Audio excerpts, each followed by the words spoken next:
구독, 좋아요, 알림 설정. 스킵 멈춰. 오늘 그래서 아주 힘이 되는 정보를 또 가져오셨죠? 예, 아유, 네. 뭐, 거의 이제 저랑 너무 잘 맞는 것 같아요. 네, 너무 감사하고. 우리 작가님께서 나의 케미 단짝.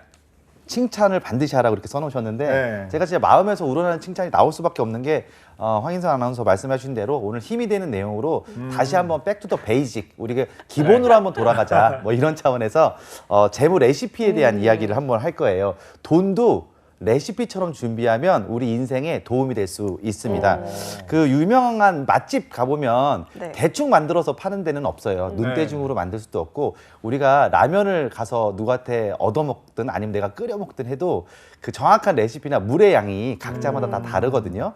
마찬가지입니다.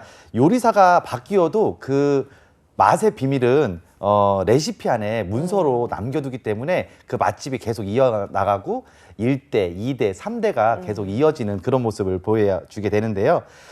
맛집의 대표 메뉴가 탄생하기까지 얼마나 많은 시도와 얼마나 많은 좌절이 있겠습니까? 그리고 얼마나 많은 준비가 있었겠습니까?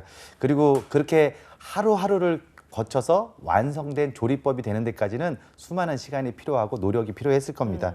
우리 청년들도 우리 앞으로의 삶에 있어서 여러 가지 맞이해야 될 그 재무 사건들이 존재를 하죠. 뭐가 있을까요? 첫 번째, 뭐 이제 취업하게 되면 부모님한테 용돈 받았을 때와는 전혀 다른 경제 생활을 시작해야 되고 그렇죠. 또 결혼 준비를 해야 되고 결혼하게 되면 또 집을 장만해야 되고 또 아이가 태어나면 그러니까. 또 출산 그리고 육아에 대한 걱정이 생길 수밖에 없죠. 그 양육을 하다 보면 애들이 학교를 가게 되고요. 아우. 그러다 보면 어느 순간에 내가 중년이 돼가고 그다음에 내가 은퇴를 바라보게 되고 은퇴한 다음에는 이제 내가 60세 정년 맞고 한 1, 20년만 살다 죽으면 은퇴 설계도 필요 없을 텐데 생이 너무너무 길어졌어요. 맞아요. 건강해졌기 때문에 60세까지 정년 맞는다고 해도 한 4, 50년은 더 살아야 됩니다. 그래서 은퇴 준비를 또 해야 되는 이런 여러 가지 재무 이벤트들이 있는데 그 재무 이벤트들을 우리가 하나하나 바라보고 그 재무 이벤트 속에서 우리가 맛있게 조리했으면 좋겠어요. 그래서 오늘은 재무 레시피라는 타이틀로 해가지고 우리 돈에 대해서도 이렇게 우리가 조리법을 만들듯이 이렇게 하나하나 생애 재무 계획에 맞춘 우리 재무 레시피를 한번 만들어 보자 이런 차원으로 오늘 방송을 준비를 했습니다. 네. 아니 황인성 아나운서 중년이세요? 아니요. 네. 아니 근데 중년에서 말씀하실 너무나- 때마다 네. 하나하나 이제 뭐 세월을 이렇게 넘어야 얘기할 때마다 갑자기 하나, 둘, 셋 산이 막 이렇게 맞아요, 쏟아지는 느낌이에요. 맞아요. 금방 와요. 맞습니다. 딱 제가 계속 정리할 것 같아도 금방 와요. 저도 네. 30대 직장 네. 생활, 저는 27살에 직장 생활 시작했거든요. 근데 벌써 20년이 다 됐으니까 정말 쏜살같이 네. 세월이 지난 것 같아요. 저는 사실 뭐 결혼을 안 했으니까 아. 사실 뭐 육아라든지 예. 애 낳아서 기르면 되겠지라고 생각을 했었는데 친척 누나가 또 이제 조카가 더 있는데 예. 분유값, 기저귀값, 맞아요. 유모차값까지 말도 안 되게 아니 내가 생각했던 가격이 아니더라고요. 집에서 개를 키워도 돈이 들어갑니다, 계속. 근데 사람을 네. 이렇게 양육하는 데 있어서는 많은 돈이 들어갈 수 있겠죠. 그래서 반려견이나 반려묘 하시는 네. 분들도 상당 부분 그 돈이 많이 들어가는 걸로 저는 맞아요. 알고 있어요. 마찬가지로 그 사람 한 명을 키워내는데 그 많은 노력과 돈이 들어가죠. 우리 황인성 아나운서도 아마 부모님께서 많은 애를 썼지만 또 많은 돈을 써서 여기까지 아마 오게 하지 않았을까라는 생각이 드는데 우리 입장에서 우리 네. 인생의 입장에서 이제 준비해야 될 때가 왔다라는 부분을 말씀드리고 싶습니다. 네, 오늘 지금 이 재무 레시피가 청년 세대를 위한이라고 하셨는데 꼭 이렇게 청년 세대를 콕 짚으신 이유가 있을까요? 네. 미국 중앙은행인 연방준비제도는 밀레니얼 세대가 그들 부모 세대보다 가난하다는 보고서를 냈어요. 밀레니얼 세대는 2008년 글로벌 금융위기 이후에 직장 생활을 시작한 그런 세대인데요. 사회생활 시작 단계부터 어려움을 겪은 세대이기도 합니다. 부모 세대가 같은 나이였을 때보다도 소득이나 재산도 굉장히 낮고 가난한 것으로 나타났는데 사실 경제는 항상 늘 성장하게 되어 있고요. 네. 그리고 앞으로 모든 게 발전하게 되어 있잖아요. 그렇죠. 그런데도 불구하고 부모 세대보다 가난하다. 이것은 좀 이례적인 일이다. 이런 평가를 내리고 있습니다.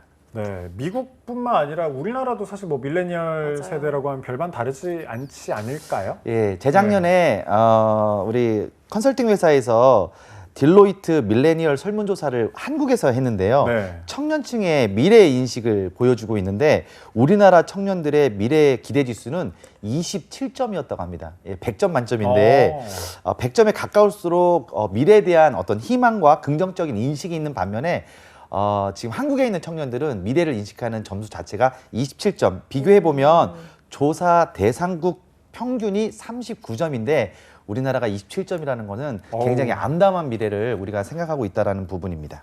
네, 매우 낮은 거 아닌가요? 매우 낮죠. 맞아요. 제가 아까 뭐 네. 여러 가지 포기하고 또 네. 우리 청년들이 녹록지 않은 삶을 맞아요. 살고 있다라고 말씀드렸는데 우리나라 2030 세대 1000여 명을 대상으로 조사를 했는데 현재의 삶에서 필수인 것과 선택인 것을 고르라고 했어요. 네. 그랬더니 취업은 86%가 필수다. 그리고 집과 자동차도 60% 이상이 필수다라고 이렇게 대답을 한 반면에 결혼과 출산은 70%와 57% 각각 선택이다라고 얘기했습니다.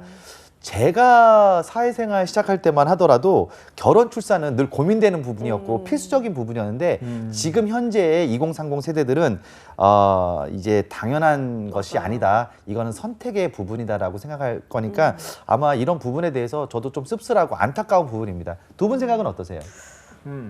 저는 뭐 결혼이나 출산이나 다 선택이 아닐까라고 생각하는 쪽입니다. 네, 저는 뭐 글쎄요, 뭐 사랑하는 사람 생기고 그와 닮은 사람을 또 난다라고 하면 이세를 가진다라고 하면 그건 굉장히 좀 축복이 아닐까. 근데 저랑 뭐 이간 아나운서만 해도 이렇게 다른 거 보면 네. 많은 사람들이 생각이 조금씩 다른 것 같다는 생각이 들어요. 맞습니다. 네, 요즘 청년들 결혼과 출산 필수가 아닌 선택이라고 생각하는데 아마 이 모든 것이 경제적인 여건에 또 기인하지 네. 않을까 싶습니다. 가치관에 따라 스스로 선택할 수 있어야 되는데 그럴 때 바로 생애 재무 레시피가 필요하다는 말씀을 제가 드리고 싶고요. 생애 주기에 따른 재무 목표를 자신에 맞게 설계하는 게 중요하고 필요한 시기가 왔다 이렇게 말씀드릴 수가 있겠습니다. 네, 오늘 안 그래도 제가 오전에 뉴스를 하면서 보니까 뭐 기생충이라든지 오징어 게임이라든지 이 모든 게 한국 사회를 반영하고 있는 모습이다라는 미국에서의 또 분석 결과가 나오기도 했더라고요. 그만큼 이제 우리 청년들이 살기 힘들다 이런 말인데 그러면 생애 주기에 따른 재무 목표 설계 이게 어떤 내용인가요? 네, 황인성 아나운서 아까 얘기했듯이 또 이렇게 위에서 하나씩 내려와야 되는데 일단 기본적으로 생애 주기별 재무 목표를 한번 설정해야 된다는 말씀을 좀 드리고 싶어요.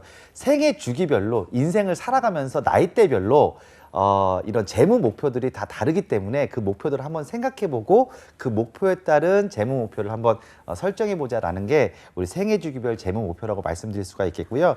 이게 한 6가지 정도로 이제 나눠서 말씀드릴 수가 있겠습니다. 금융감독원 자료를 통해서 제가 말씀을 드리고 싶은데요. 일단은 뭐 미혼기가 있어요.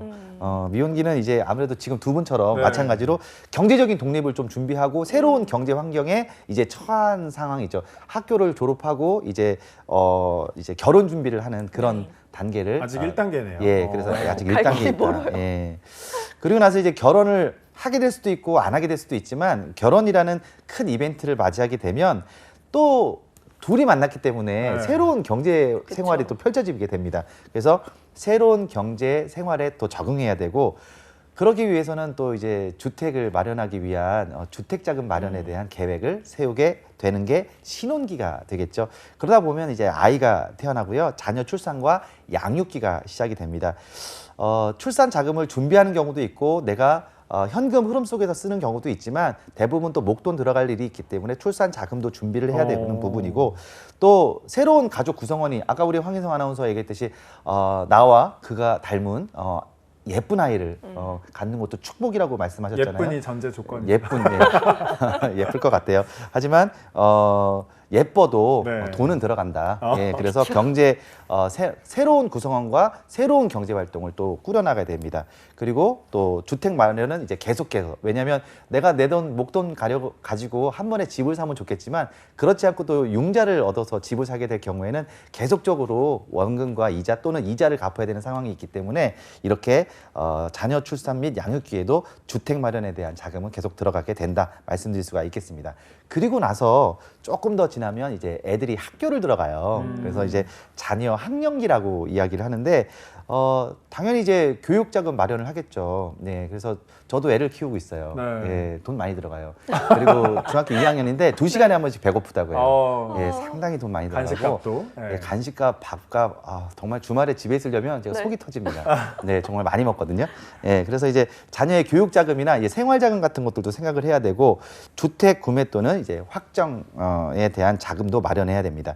그리고 나서 이제 작년에 자녀가 성년이 되고 이제 출가를 하는 시즌쯤 되면은 내가 스스로 은퇴를 준비하고 은퇴 후의 삶에 대한 계획.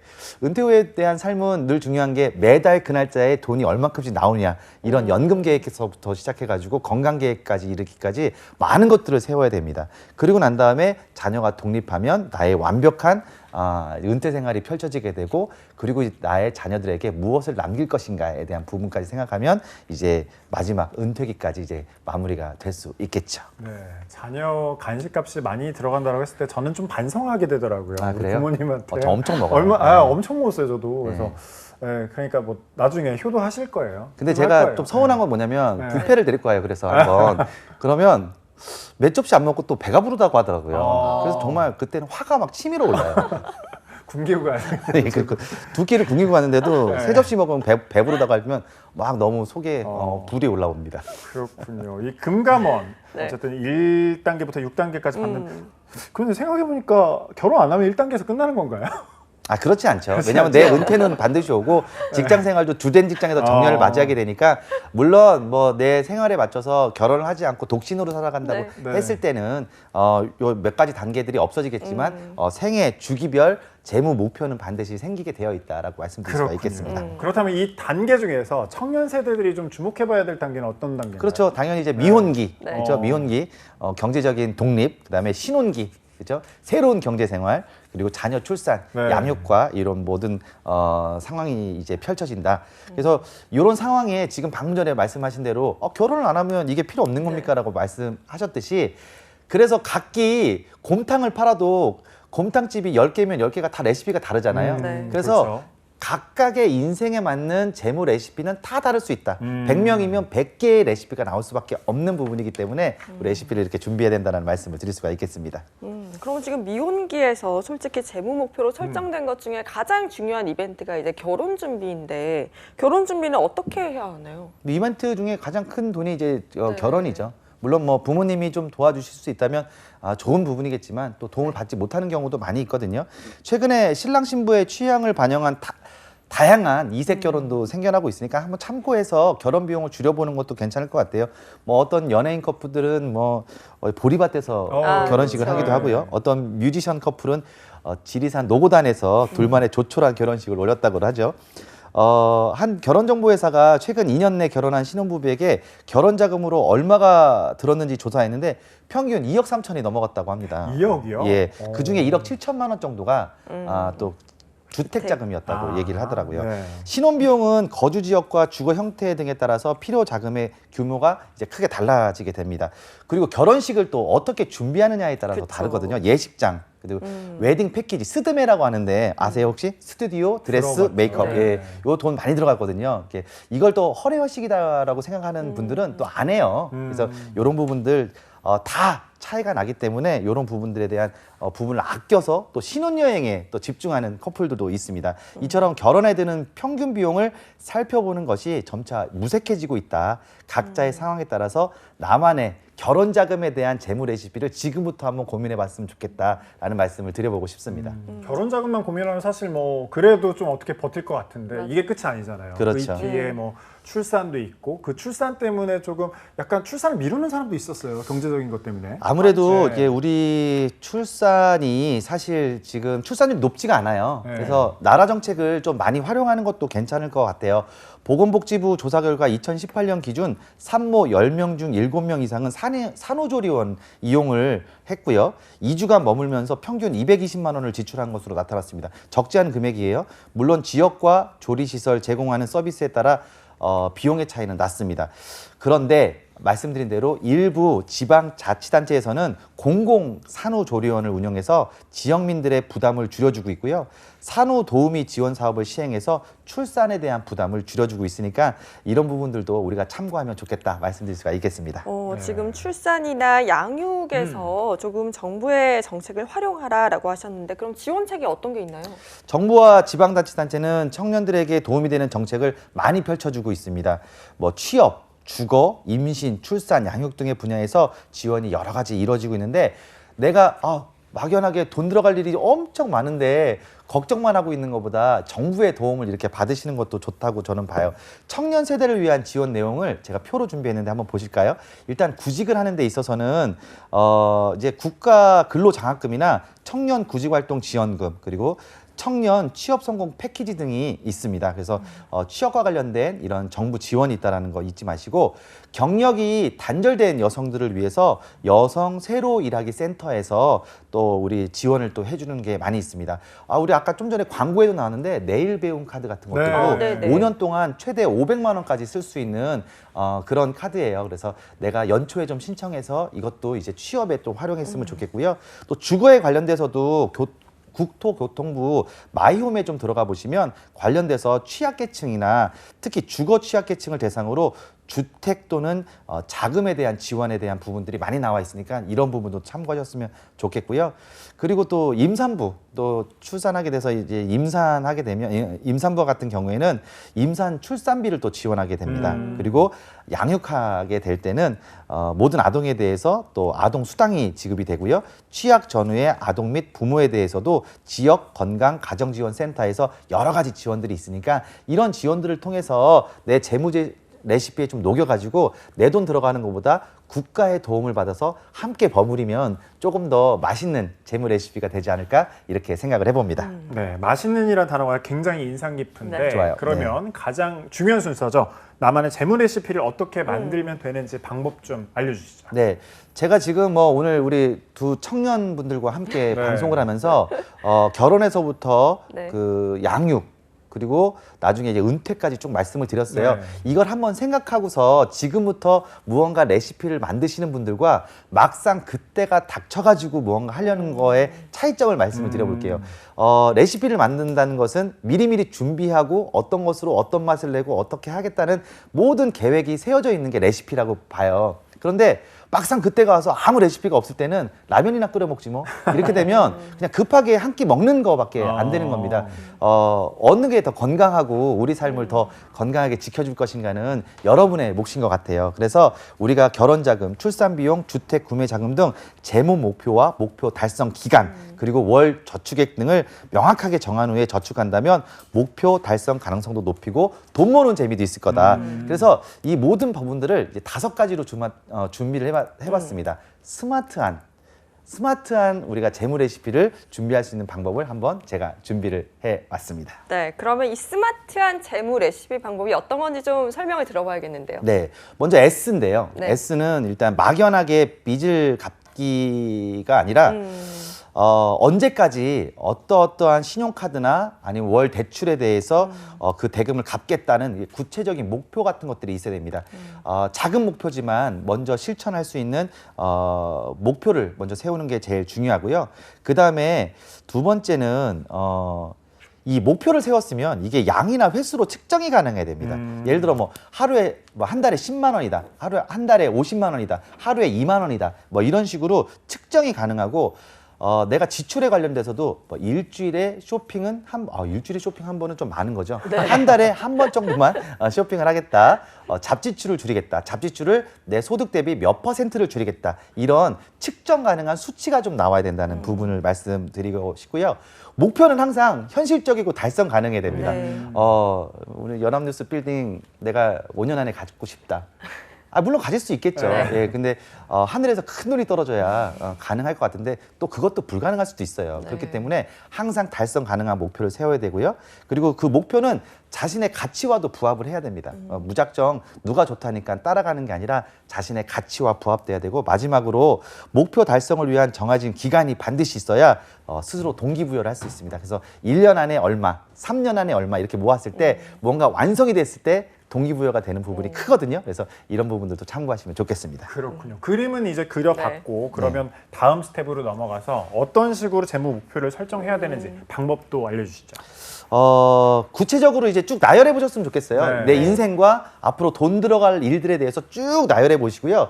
그 돈 들어갈 일들이 어떻게 얼만큼 돈이 쓰여질 것인가에 대한 부분을 한번 생각해 보시면 좋겠다는 바람입니다. 그래서 그 바람 속에서 내가 요거는 어떻게 저축하고 요거는 어떻게 투자해서 돈을 만들겠다. 이런 자세를 지금부터 한번 생각해 보시면 좋을 것 같습니다. 근데 아무래도 재무 레시피의 기본은 저축이 될 것 같은데 어떤 식으로 해야 저축을 잘할 수 있을까요? 일단 가로 저축과 세로 저축이 네. 있어요. 우리가 아까 위에서 빵빵빵 뭐가 내려온다고 네. 아까 황인성 아나운서 말씀하셨는데 그 빵빵빵 내려오는 게 가로예요. 우리 인생을 가로로 네. 쭉 나열하면 지금에서부터 시작해서 은퇴까지 수많은 재무 이벤트들이 등장하겠죠. 그거를 가지고 내가 동시다발적으로 내가 그걸 준비하는 게 가로 저축이라고 말씀할 수가 있겠습니다. 네. 그런데 그렇게 하다 보면 한정된 소득원으로 가로 저축을 다 하다 보면 어떻게 되겠죠? 너무 분산될 다 것 같아요. 낮아요. 너무 분산돼서 뭐 모으기까지 굉장히 힘이 네. 들겠죠. 그래서 세로 저축이라는 게 있어요. 어느 한 시점에 벌어질 재무 이벤트를 중심으로 해서 내가 열심히 돈을 모으는 걸 또 세로 저축이라고 하는데 세로 저축은 한 번에 돈을 왕창 모을 수는 있지만 그게 모으고 나면 또 자괴감에 빠져요. 왜 다음이 목표가 없으면 또 어려움이 생길 수 있거든요. 그래서 가로 저축과 세로 저축을 병행해서 우리가 재무 레시피에 녹였으면 좋겠다라는 말씀을 드리고 싶습니다. 네, 어쨌든 굉장히 많은 내용을 지금 압축해가지고 맞아요. 전해주셨는데 마지막으로 청년 세대들에게 한 말씀 부탁드릴게요. 일단은 목표를 설정했다는 것 자체만으로 오늘은 큰 성공이라고 보고요. 그 목표를 설정하기 위한 나만의 재무 레시피를 맛있게 한번 만들어 보는 게 그 다음의 문제인 것 같습니다. 그리고 권도영의 돈을 잡아라 해서 네. 어떻게 돈을 모아야 되는지에 대한 방법론은 꾸준히 말씀드릴 수 있도록 하겠습니다.